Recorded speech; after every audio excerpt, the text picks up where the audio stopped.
Hola, ¿qué tal? Maravilloso día tengan todos ustedes. Sean bienvenidos a nuestra primera transmisión de este podcast, Derecho hasta el Fondo, donde hablaremos de cosas muy interesantes. Mi nombre es Marcos y hoy estoy muy emocionado ya que veremos temas muy importantes sobre la materia de derecho empresarial, que les ayudará a entender sobre las diversas situaciones que puedan tener, ya que es de gran ayuda saber puntos claves y detener el concepto ante una relación en una empresa. Sin más que mencionar, daremos inicio a este espacio donde conoceremos temas muy fundamentales y de mucho interés. Daré a conocer los 7 temas acerca de los aspectos generales de la empresa mercantil que se abordarán en esta transmisión. 1.1 Concepto e importancia del derecho mercantil y su relación con la empresa. 1.2 Concepto de comerciante, persona física y moral. 1.3 Derechos y obligaciones de los comerciantes.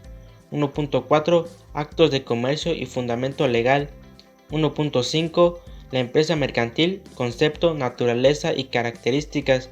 1.6 Elementos constitutivos, objetivos y subjetivos de la empresa mercantil. 1.7 Fundamento legal del comercio electrónico. Mencionados estos temas, me emociona presentarles a unos invitados de lujo. Ellos vienen con toda la actitud y son conocedores de estos asuntos y nos hablarán más a fondo sobre estos temas. Dicho esto, arrancamos. Damos la bienvenida a nuestra primera invitada, Jacqueline. Es un placer que estés aquí y que nos brindes un poco de tu tiempo. Bienvenida. Hola, gracias por invitarme a este podcast. Soy Jacqueline y espero y te sirvan de algo la información que te quiero compartir. Gracias a ti por brindarnos de tu tiempo de estar aquí con nosotros. También contamos con la asistencia de Jimena. Es un gusto tenerte en esta primera emisión. Hola, bueno, primero que nada, pues estoy muy agradecida por la invitación. Para mí es un placer estar aquí en esta primera transmisión y espero dar un gran aporte, al igual que poder convivir con mis compañeros y con toda la audiencia que nos acompaña el día de hoy. Qué amabilidad de tu parte en asistir a este podcast. Desde luego tus aportaciones serán de gran interés hacia quien nos escuchan y ven. Y como siguiente invitada tenemos a Ebenicet. Es un gusto de que nos acompañes.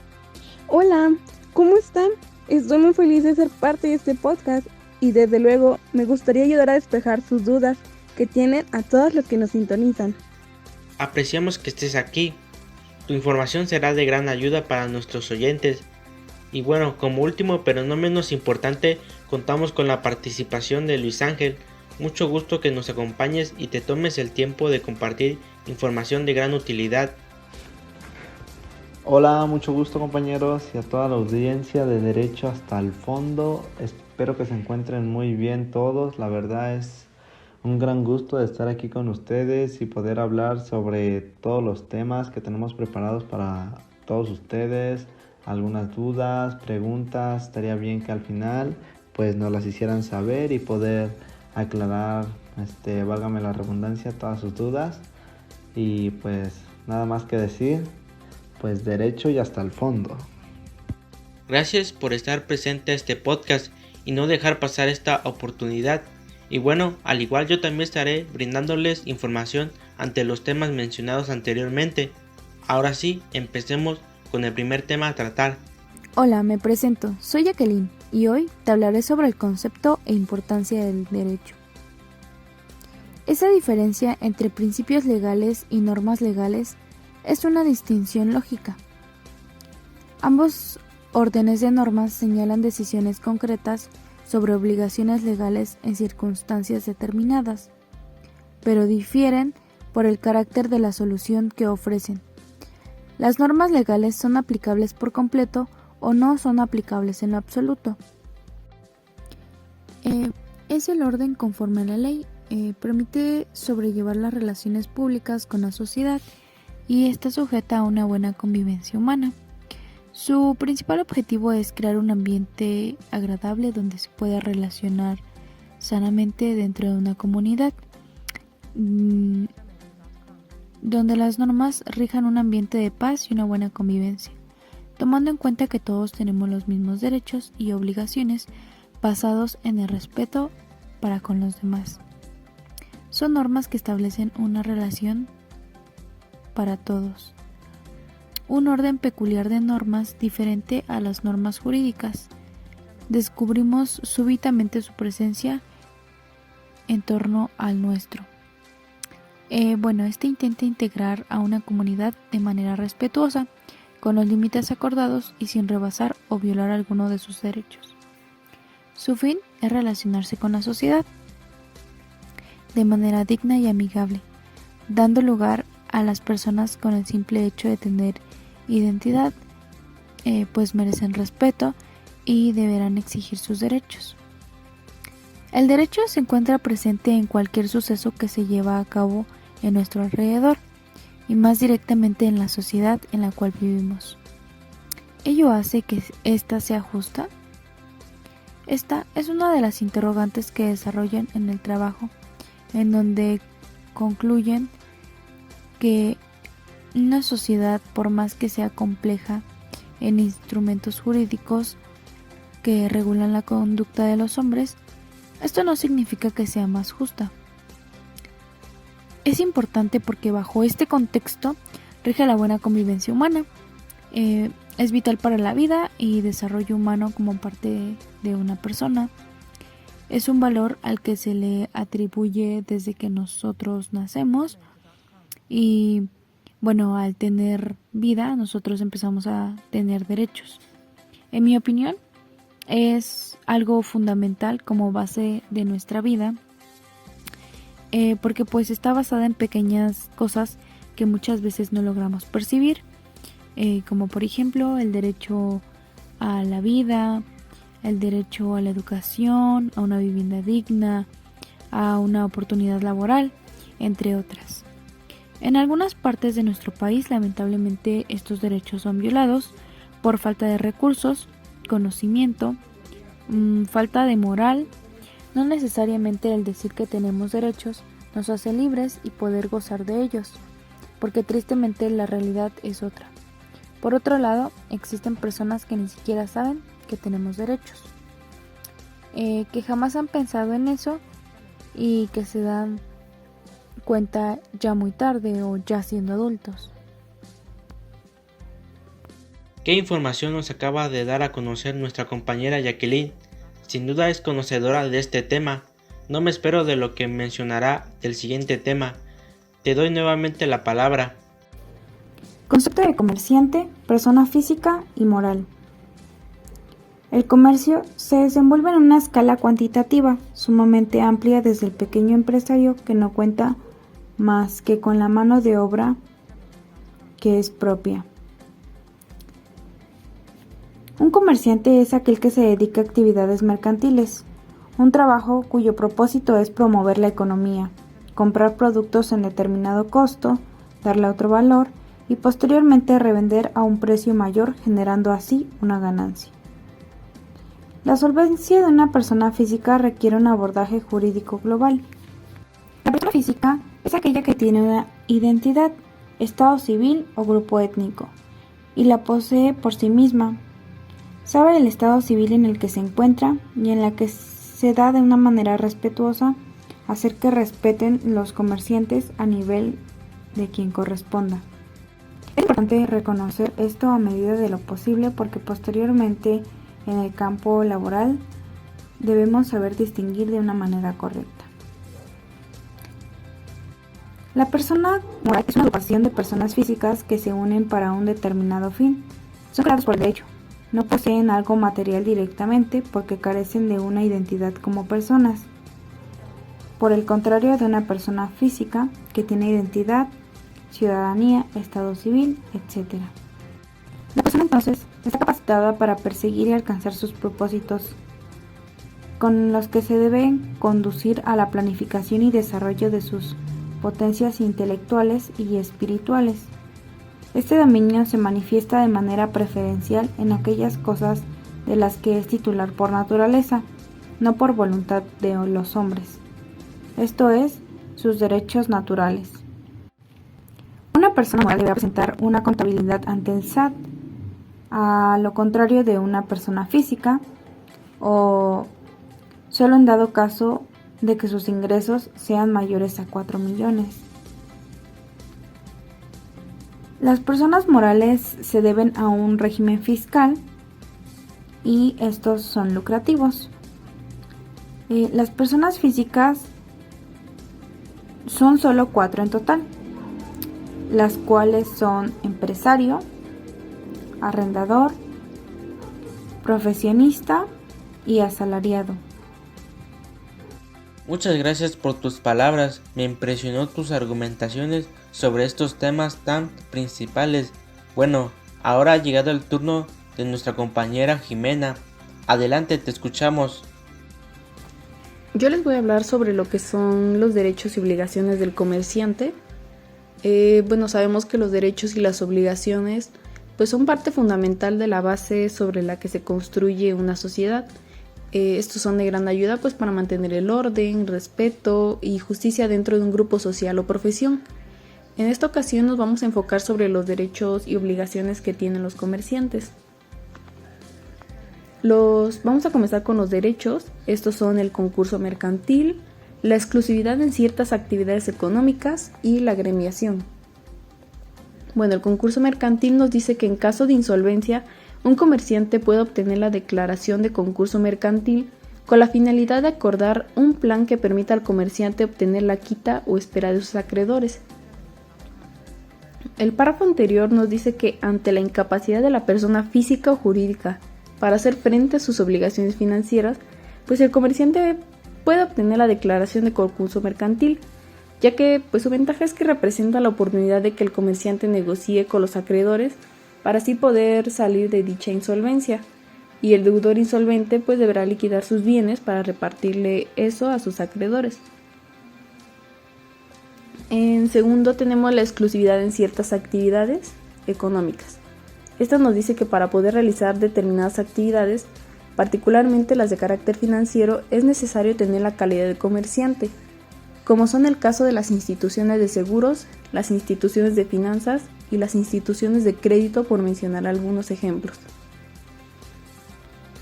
Para entender mejor el párrafo anterior, tenemos que explicar a qué se refiere la cláusula de exclusividad.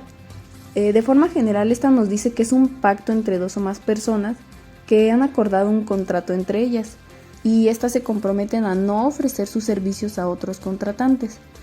Esta cláusula o pacto de exclusividad es comúnmente utilizada en el derecho mercantil, pero también se puede hacer uso de ella en el derecho laboral. Número 3 tenemos la agremiación. Nos dice que los comerciantes pueden agremiarse para la defensa de sus intereses. No obstante, por efecto de otras disposiciones, pareciera que la agremiación es obligatoria, específicamente porque en el artículo 29 del Código de Comercio se establece como obligación de los comerciantes de registrarse en el Sistema de Información Empresarial Mexicano, lo cual solo puede llevarse a cabo por medio de una Cámara de Comercio. En este caso, los comerciantes se pueden reunir con las personas que tengan la misma profesión que ellos para poder defender los intereses mutuos que tengan en común.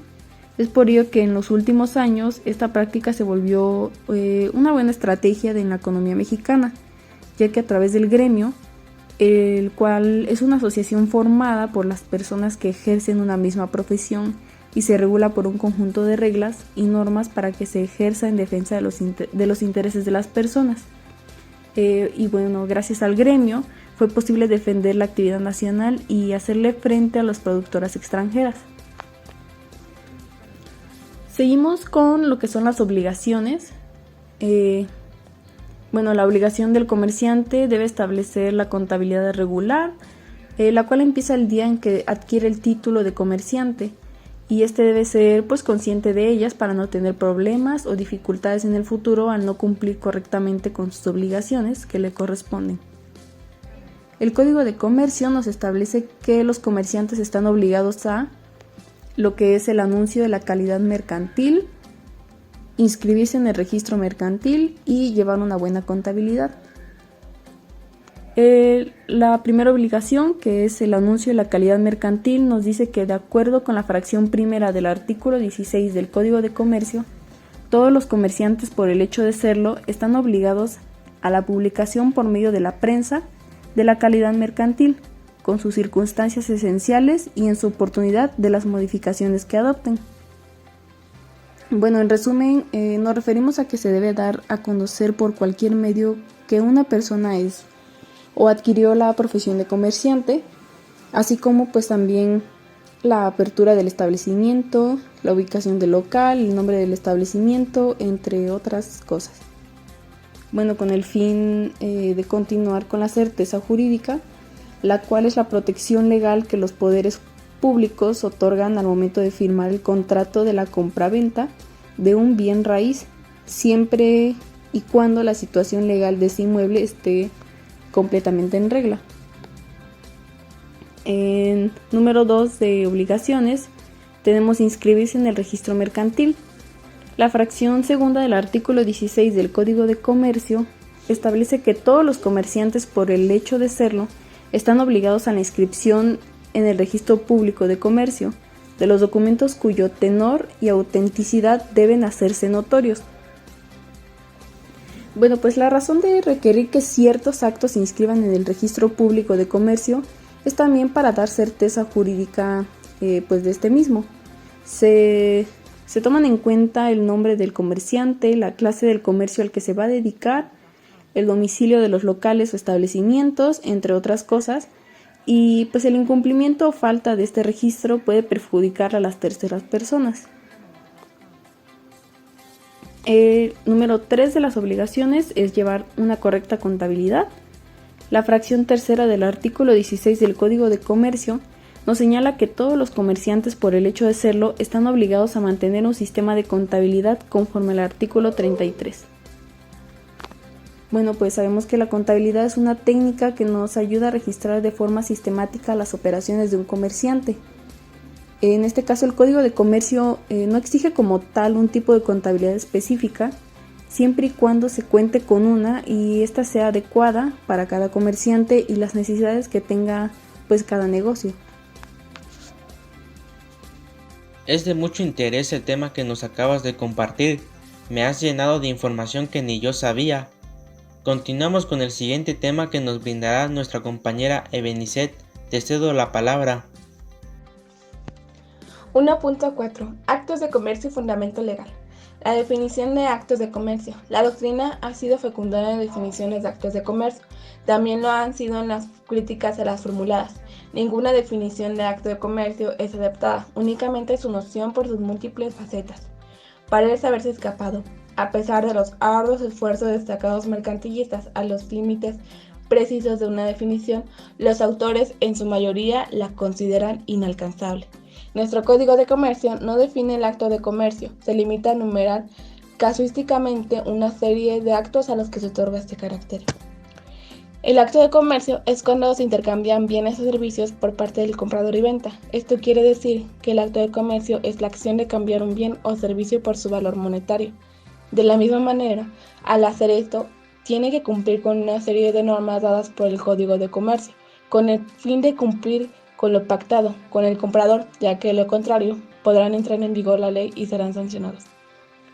La mayor parte de la materia comercial ha venido a formar parte de tal derecho porque ésta tiene a comprender instituciones y negocios económicos que él va recogiendo y regulando. Y como ya se ha mencionado en la parte introductoria, es un derecho que históricamente se ha desarrollado con los sistemas económicos mismos, ya que principalmente fue solo un derecho de los comerciantes y de los actos realizados por ellos entre sí y su clientela. Después se calificó y distinguió los actos y negocios relativos para que se denominaran actos de comercio. Por esto se dice que en la actualidad esta rama del derecho tiende a ser el derecho de la negociación o empresa. Esto quiere decir que el acto del comercio fue visto como tal hasta después de varios años y hasta después se clasificó como acto de comercio. Si bien tuvo varios nombres, siempre tuvo el mismo significado. Si viéramos esto en la actualidad, el acto de comercio es el intercambio de bienes o servicios. Y también hay que tener presente la Ley Federal Laboral, ya que si tenemos una empresa es necesario también saber cuáles privilegios y obligaciones tienen los trabajadores. El derecho mercantil es la rama del derecho privado, que regula las distintas relaciones jurídicas que se derivan de los actos de comercio y se establecen respectivamente entre sí comerciantes, así como las normas constituidas de las sociedades mercantiles e instituciones de crédito como sujetos colectivos. Esto quiere decir que el derecho mercantil se puede decir que regula los distintos actos de comercio entre comerciantes, incluso en instituciones de crédito. Si bien son empresas muy grandes, también tienen que cumplir con regímenes de responsabilidades y obligaciones, ya que hay empresas donde venden algún producto, pero no se preocupan por el medio ambiente. Y esto es perjudicial para ambas partes, tanto como la empresa y el consumidor. Muchas gracias, Ebenicet. Sin duda tus puntos de vista son muy impresionantes y agradezco que aportaras dicha investigación a esta emisión. Enseguida nos explicará el siguiente tema nuestro compañero Luis Ángel. Te oímos. Muy buenas tardes, pues a mí me tocó el tema la empresa mercantil, concepto, naturaleza y características. El concepto es: el Código de Comercio señala que se entiende por empresa o negociación mercantil el conjunto de trabajo de elementos materiales y de valores incorpóreos coordinados para ofrecer un propósito de lucro y de manera sistemática bienes y servicios. Un ejemplo claro es que el comercio ya existía desde la época de piedra y ha ido evolucionando hasta lo que hoy en día conocemos como el derecho mercantil. Aunque todavía en algunas comunidades remotas aún existe el trueque o sigue siendo otro tipo de comercio, el trueque es más de intercambios de un producto por otro que sea por el mismo valor, intentando equilibrar el valor.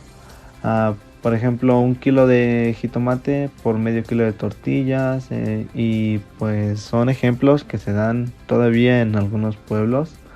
En la actualidad el comercio está cotidiano en el día a día, ya que muchas veces no nos damos cuenta y hasta nosotros practicamos el comercio sin darnos cuenta. También la naturaleza jurídica: una persona puede ser titular de varios patrimonios, cada uno de los cuales constituye una universidad, como salvedad hecha del patrimonio de la familia, que es inemergible y por ello constituye una universalidad de derecho. Un ejemplo es de que la naturaleza jurídica de una empresa mercantil indica que es el patrimonio de un titular y consiste en estudiarla en su totalidad en todos los elementos particulares que contribuyen a formarla.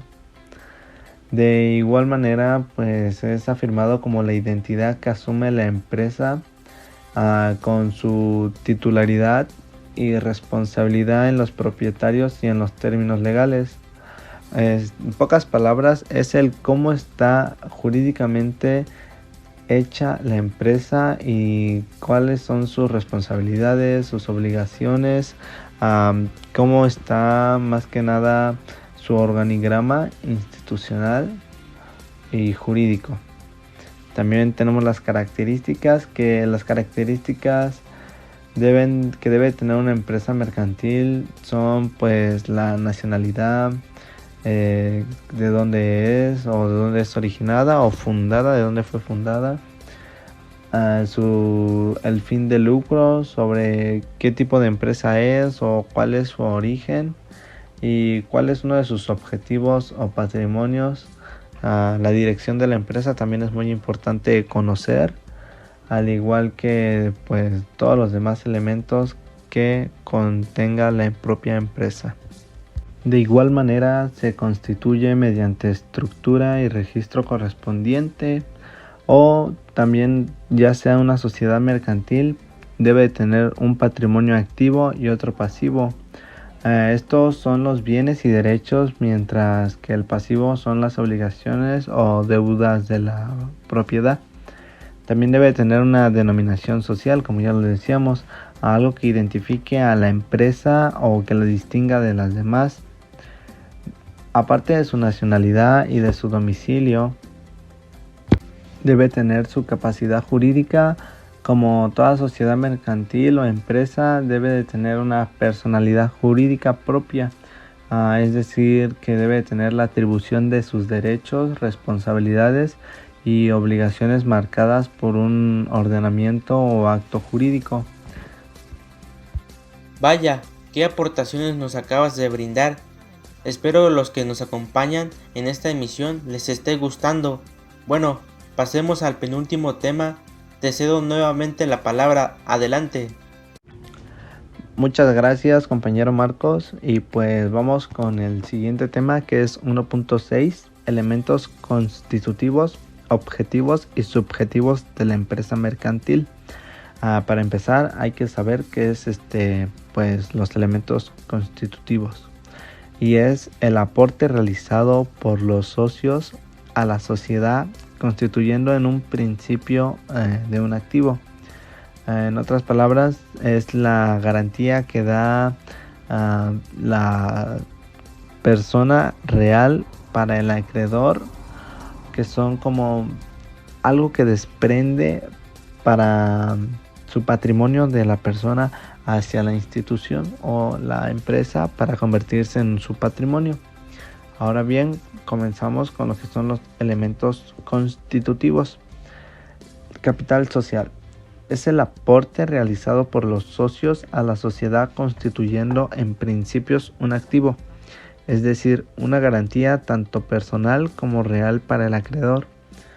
En ejemplo, como bien se menciona en el párrafo anterior, es una garantía que se obtiene para que quede real al acreedor la capital social. Los aportes pueden ser constituidos como bienes materiales o inmateriales. También lo que es el patrimonio social. El patrimonio social se divide en etapas que son el activo y el pasivo de la sociedad. Un ejemplo es que el activo son los bienes materiales o inmateriales de la empresa que le pertenecen a la misma, mientras al pasivo está hecho o conformado por las obligaciones sociales, y se debe de recordar que el patrimonio de la sociedad puede tener o puede ser de variación ante la existencia de aumento o disminución del mismo.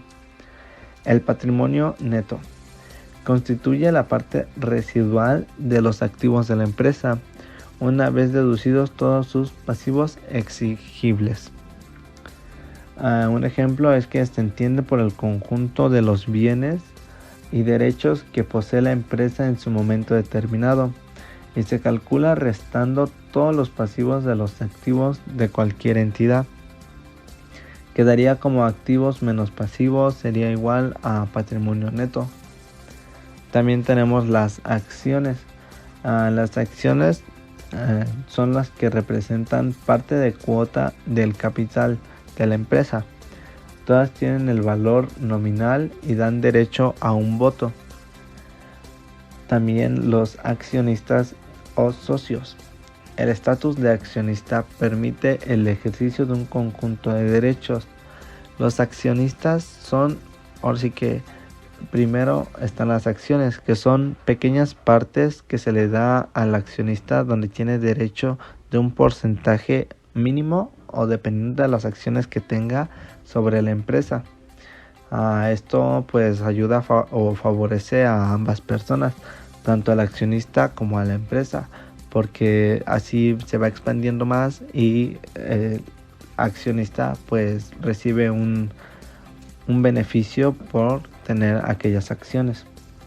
Luego, objeto social. Consiste en aquel conjunto de operaciones que ésta se propone para realizar o ejercer en común una actividad económica. También los elementos objetivos son las actividades realizadas habitualmente en el ejercicio de su profesión por un comerciante. Son los elementos objetivos que es lo que haría el comerciante. Un acto objetivo de comercio no necesariamente involucra una actividad comercial. Y hay un ejemplo común es, por ejemplo, una persona adquiere un departamento con intención de revenderlo o de rentarlo. Este acto de comercio, sin embargo, resulta insuficiente para calificar a dicho sujeto como comerciante, y mucho menos como contribuyente. Y se da en la vida cotidiana porque muchos, o me incluyo, la gran mayoría de nosotros hemos practicado lo que es el acto de comercio sin siquiera darnos cuenta, y no por eso pues somos parte del contribuyente, sino porque hay diferentes tipos de pasos a seguir o diferentes tipos de leyes para poder hacer uso de lo que es la compra-venta de cualquier artículo. Si lo hacemos una vez al mes, no podremos ser nosotros comerciantes. Para que alguien se llame comerciante es porque a menudo hace actos de negociación. También los elementos subjetivos, y ellos son aquellos realizados tanto por comerciantes como por no comerciantes. Y pues era lo que estaba diciendo. A veces no todos debemos ser comerciantes para saber vender algo. Con el simple hecho de vender lo más mínimo, un lapicero, ya estamos nosotros haciendo el acto de comercio, pero no somos contribuyentes. Muchas gracias, Luis Ángel, por lo que nos acabas de transmitir. Estoy seguro que para nuestros oyentes les será una información muy apreciada. Bueno, y como último tema, se los explicará este servidor. 1.7 Fundamento legal del comercio electrónico. Bueno, como último tema, se trata sobre el fundamento legal del comercio electrónico. Este artículo define los conceptos que conlleva el acto de comercio electrónico y de igual forma serán necesarios para dar más entendimiento a los artículos siguientes. Este artículo nos informa sobre el destinatario, emisor, firma electrónica, entre otros más conceptos.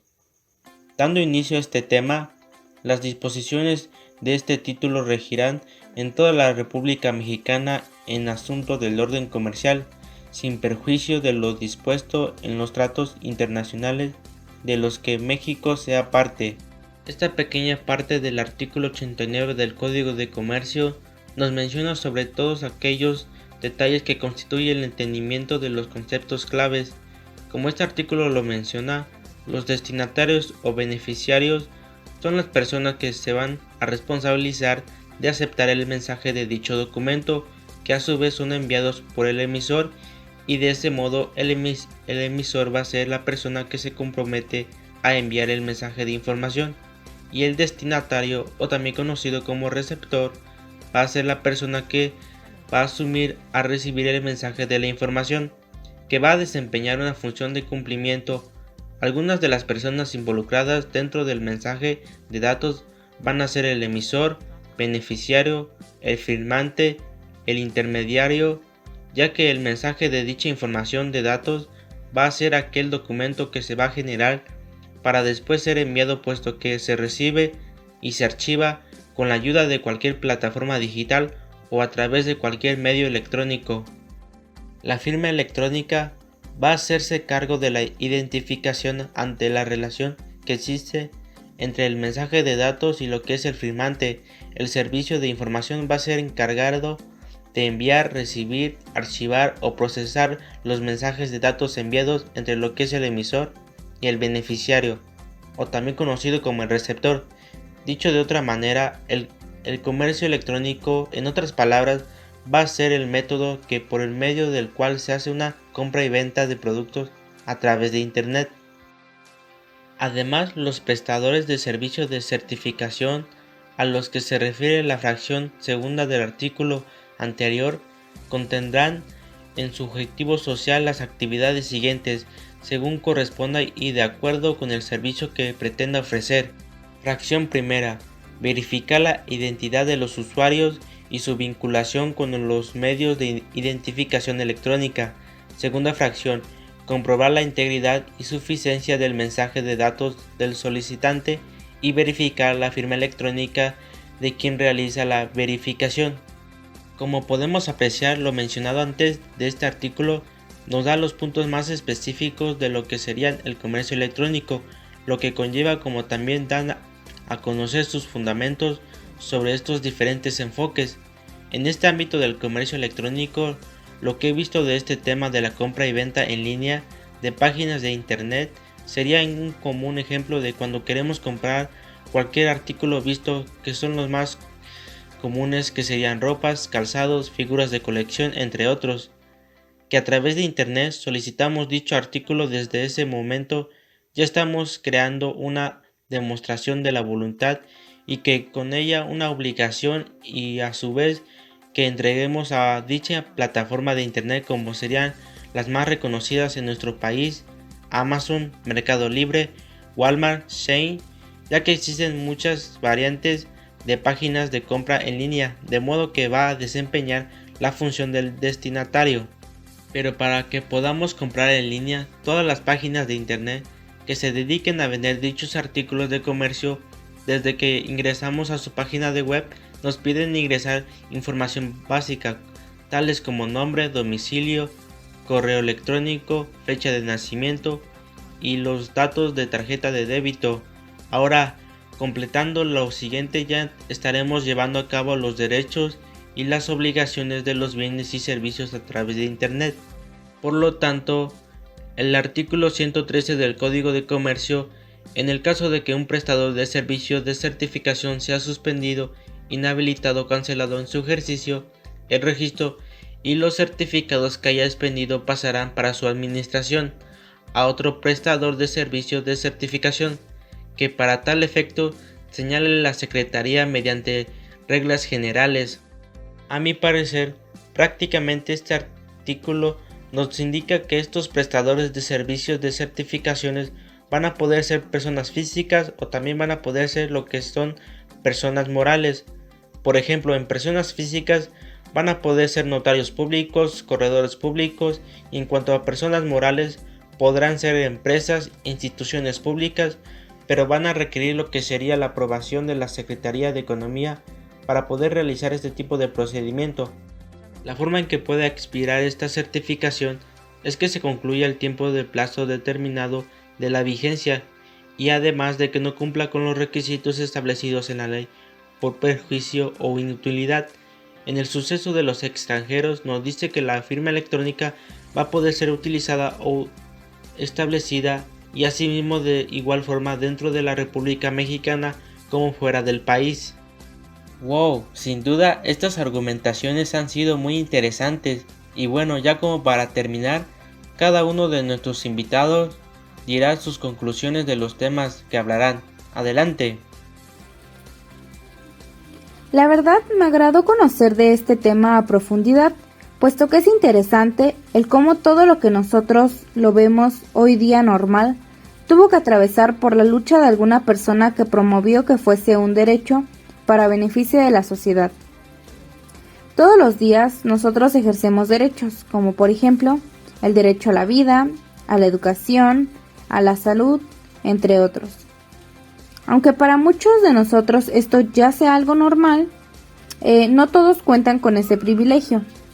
Existen personas que ni siquiera saben que tienen derechos. Les son violados y arrebatados. Es algo triste pero inevitable. En comunidades rurales no se habla mucho sobre los derechos porque no hay quien les diga que ellos también tienen los mismos derechos y valen lo mismo que nosotros. De nosotros depende el hacer que estas personas no se sientan excluidas, sino por el contrario, ayudar en lo que podamos para que sepan que somos personas completamente iguales que ellas y no permitir que alguien más abuse en ninguna situación. Existen situaciones que muchas veces se salen de nuestras manos, pero es importante saber respetar y tratar de mejorar siempre en base a cómo nos gustaría que nos traten y cómo los demás deben ser tratados, de una manera digna. Todos merecemos respeto, además de una convivencia sana. Los derechos humanos son parte de nuestra autorrealización como personas y su principal objetivo es crear un entorno favorable como sociedad. Nos hace regular nuestra conducta y hacer valer nuestras oportunidades y obligaciones como personas. El ser humano, desde que nace, es decir, al tener vida e identidad, tiene derechos por el simple hecho de existir y ser parte de una sociedad. No importa el origen, religión, preferencia sexual, ricos, pobres, etc. Los derechos son universales, es decir, que todos los poseemos, pero para algunas personas es más difícil exigirlos que para otras. Es importante reconocer que somos y valemos, puesto que nos ayudará toda la vida a defender lo que por ley nos corresponde. No permitir abusos, malos tratos, violaciones de poder, negligencia, etc. El saber esto nos hace abrir los ojos y no permitir que nadie nos trate mal, y de igual forma no ser grosero con nadie, con ninguna persona por ningún motivo, pues todos debemos ser respetuosos siguiendo las normas y reglas de los derechos humanos. Qué amable de tu parte al darnos esta conclusión. Si no es mucha molestia, platícanos sobre el otro tema que abordaste. Me interesó mucho abordar respecto a este tema y me gustaría recalcar lo siguiente. Bueno, pues los comerciantes tienen derechos puesto que tienen un régimen que los respalda. Este se llama Constitución Mercantil. En él se establecen sus derechos y normas. Es importante reconocer su labor en la sociedad y regular una buena relación con sus consumidores. Las personas físicas poseen un nombre, identidad e imagen. En cambio, las personas morales son un conjunto de personas o grupo que no poseen bienes materiales, porque no hay una persona física como tal. En las personas morales se toman decisiones en equipo y no de manera individual. El fin de esto es hacer una toma de decisiones a lo largo del camino lo mejor posible. La persona moral da una razón social. No hay una imagen directa. La imagen es la que se le da a la empresa, no a las personas quienes colaboran ahí. La persona moral rige como una persona jurídica. Su razón social dependerá de la empresa. Por ejemplo, las tortas SRL de CB. El hecho de saber diferenciar entre uno y otro es indispensable para no tener complicaciones más adelante o a futuro.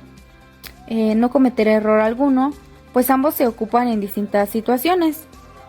Aunque pareciera que son muy similares, la realidad es que se llevan a cabo en situaciones completamente diferentes. Me gusta el hecho de que se explique un poco más a profundidad y pues bueno, espero y se entienda en medida de lo posible y les haya gustado tanto como a mí. Mi más profundo agradecimiento por estar aquí con nosotros y en además compartir tus conclusiones y argumentaciones. Espero que nos acompañes en las siguientes emisiones. Continuamos con las siguientes conclusiones. Bueno, yo diría que en conclusión, los derechos y obligaciones son creados para llevar una correcta convivencia entre los ciudadanos, ya sea que estos ejerzan o no una profesión. Bueno, se sabe que los derechos son las libertades que tienen los ciudadanos, pero en cambio las obligaciones son los compromisos o responsabilidades que se adquieren con estos derechos. Una diferencia que podemos mencionar entre qué es un derecho y una obligación, pues yo diría que los derechos son garantizados por el Estado hacia los ciudadanos. En cambio, las obligaciones hacen referencia pues a las responsabilidades de los ciudadanos hacia el Estado y las leyes que lo rigen.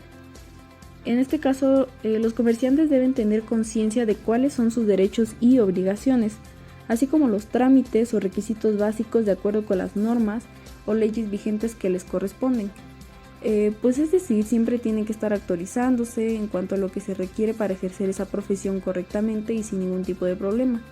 Un ejemplo serían los pagos de impuestos, como estar dado de alta en Hacienda y pues tener todo controlado bajo sistema legal para poder así evitar las sanciones monetarias.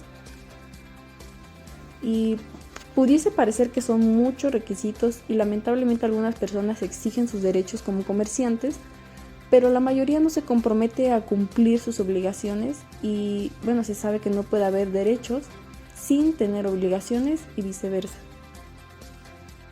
Muy buena conclusión nos acabas de platicar sobre este tema, y además con tus propias palabras se resaltan tus puntos de vista hacia este tema.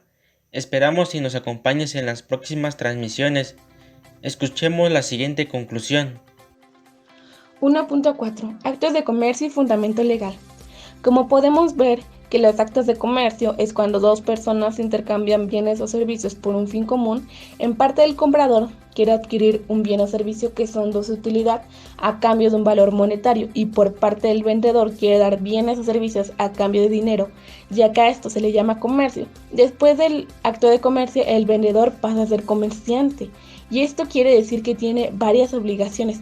Si bien el comerciante tiene ganancias por intercambiar bienes, tiene muchísimas responsabilidades con el cliente, ya que si bien presta sus servicios o bienes, tiene que cumplir con las especificaciones que él mismo dice, pero si éste no cumple con las obligaciones, hay muchas leyes las cuales protegen al consumidor, por ejemplo, el Código de Comercio. El Código de Comercio dice las especificaciones y sanciones que una persona tiene que hacer para realizar actos de comercio. Hay muchos ejemplos de actos de comercio, tales como empresas grandes como Sam's, Bodega Aurrera, Walmart, las cuales venden cosas con un régimen de reglas y aunque sean extranjeras, tienen que cumplir con las leyes de México. Un acto de comercio es fundamental para la sociedad, ya que es parte del día a día de cualquier persona, ya que para vivir debemos de comprar comida, o bien podemos ir a restaurantes donde prestan sus servicios y nos venden el producto que nosotros consumimos. Hasta lo más mínimo de compra-venta es un acto de comercio. Si bien esté en cualquier lugar, hay que verificar que cualquier producto que hayamos comprado cumpla con los permisos necesarios de venta. Hasta cuando nos limpian el parabrisas en cualquier semáforo es un acto de comercio, ya que nos están dando el servicio a cambio de monedas, y ese es un acto de comercio. Qué cool conclusión nos acabas de comentar, sin duda eres conocedora de estos temas. Espero y reserves tu agenda para las siguientes transmisiones. Vamos con las siguientes conclusiones. En conclusión, sobre la empresa mercantil, su concepto, naturalezas y características, pues la empresa mercantil habla sobre el comerciante en el acto de compraventa, y aunque está estipulado en que son los lineamientos a seguir para hacer este acto de comercio y todos los elementos que debe tener la empresa y cómo se conforma su naturaleza, puesto que una persona puede ser titular de varios patrimonios y constituye a una universalidad. Al igual manera, existen tres tipos de elementos para una empresa mercantil, que son los constitutivos, objetivos y subjetivos, y se basan en capital, patrimonio social, patrimonio neto, accionistas, socios, acciones y objeto social. Estos son los constitutivos y es del que se conforma una empresa. La empresa resulta ser el agente económico principal del derecho empresarial, por lo que constituye una obligación definirla para poder tener sólido los conocimientos de la misma. De esta forma, ampliar nuestros conocimientos de la misma forma es importante en el desarrollo de los pueblos o lugares donde no se lleva a cabo el comercio con las leyes. También se utiliza otro tipo de métodos como el trueque o el intercambio de cosas para un bien común. Algo interesante es que en el Código de Comercio no encontramos una definición clara sobre empresa, y la razón es porque no tiene un reconocimiento jurídico como debe ser.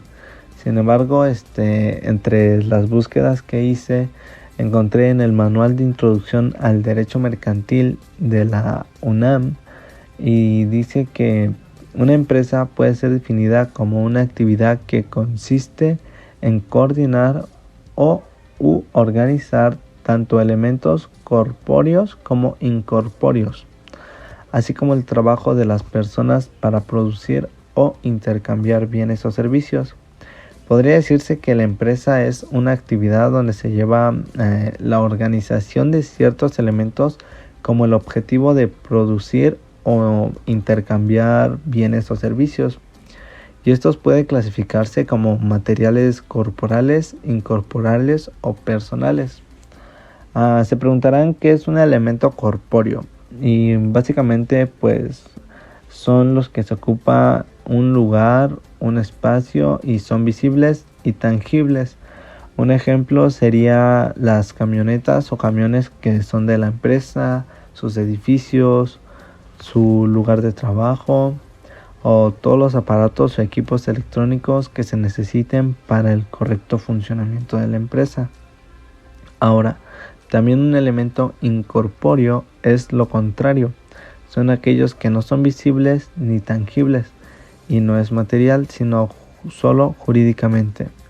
Y sería como está conformada la empresa, su razón social o todo lo que es de la empresa, pero no puede ser o no puede tenerse físicamente, ya sea su nombre o cualquier documento.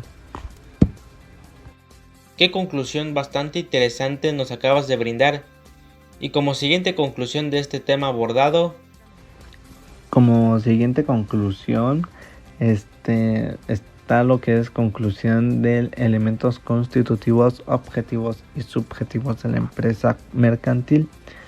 Y como se puede concluir es que sobre este tema los elementos constitutivos, objetivos y subjetivos de la empresa y cómo es tan necesario, pues conocimos todo lo que son los elementos constitutivos y cómo es que la capital es uno de los elementos o el primer elemento más importante para la empresa, porque depende del recurso que todos sus socios o el dueño igual aportaron para poder hacer a la empresa dependiente de sí misma y comenzar con sus actividades. De igual manera, lo que es el elemento del patrimonio social, ya que nos hace recalcar el cómo está constituida la empresa y todo lo que tiene o lo que pertenece. También los accionistas o socios nos queda claro que es el conjunto de personas reunidas para aportar algo suyo hacia la empresa y poder seguir creciendo, aunque conocen o bueno, una vez que hayan sido sus patrimonios de las personas, estas pasarán a ser parte de la empresa, ahora como patrimonio de la empresa. Y si en algún momento algún socio quisiera salirse de la empresa y quererse llevar lo que él se dio en un tiempo pasado, habría un conflicto porque no se podría, ya que al él ceder los derechos o ceder un patrimonio suyo hacia una empresa, pues tiende a ser patrimonio de la empresa y ya no suyo. De igual manera, pues tendrían que llegar a un acuerdo entre empresa socio para poder darle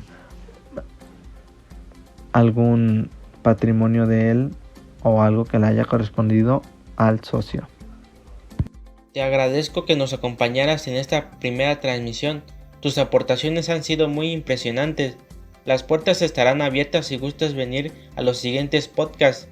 Y como última conclusión, les dará este servidor. Conclusión del tema 1.7. Fundamento legal del comercio electrónico. Es posible deducir que desde un punto de vista es de suma importancia lo que sería este tema anteriormente mencionado de los fundamentos del comercio electrónico. Hablamos sobre estos artículos más relevantes que nos menciona sobre los detalles que están formados para el mejor entendimiento posible de lo que se mencionó de los destinatarios, que para mi entender son responsables de aceptar el mensaje de datos y que desde luego son enviados por el emisor, y este se compromete a enviar el mensaje de datos. Así pues, la firma electrónica está juntada con el documento. Esto sirve para la identificación de que existe entre el mensaje y el firmante, que por otro lado el receptor se va a desempeñar de recibir el mensaje de información en un formato electrónico. Al mismo tiempo, dicho documento, el cual se va a generar, ser enviado, recibir y se va a archivar dentro de lo que sería una plataforma digital, o ya sea por cualquier medio electrónico. Dicho lo anterior, se le llama servicio de información, que hace todos esos procedimientos, que con esto quiero decir que estos métodos de comercio electrónico forman parte de la compra y venta de productos, artículos y a través de Internet, ya que en este tema se abordó los fundamentos que contiene el comercio electrónico, de los diferentes enfoques sobre lo que ya vemos en cada día, que las personas utilizan la compra y venta en línea a través de las páginas de Internet. Como lo mencioné anteriormente, las páginas más utilizadas en México serían Amazon, Walmart, Mercado Libre, entre otras variables de páginas, ya que estos sin duda ha tenido una gran demanda para el comercio, buscando una forma diferente de comprar y vender tanto para las personas morales al igual físicas. Ya han optado una nueva forma de comercialización.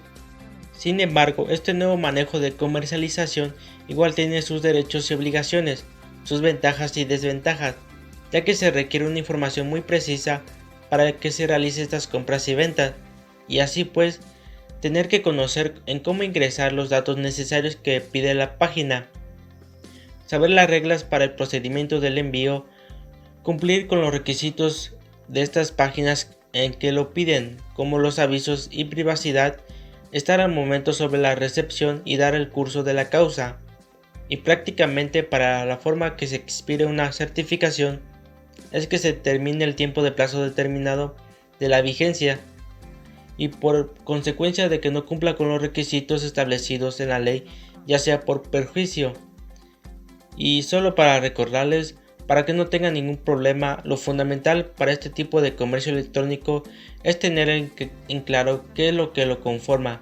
Son destinatarios, emisor, firma electrónica, mensaje de datos y sistema de información, ya que es fundamental tener los conceptos para un mayor entendimiento para los demás artículos. Bueno, sin más palabras que agregar, este ha sido un podcast bastante interesante. Muchísimas gracias a nuestros compañeros que nos aportaron sobre los temas abordados, y al igual a toda nuestra audiencia, mil gracias por sintonizar esa transmisión. Espero que haya sido de su mejor agrado y hayan pasado un buen rato, y recuerden darle me gusta y suscribirse a su canal. Nosotros somos Derecho hasta el Fondo y nos vemos en el siguiente podcast. Hasta la próxima.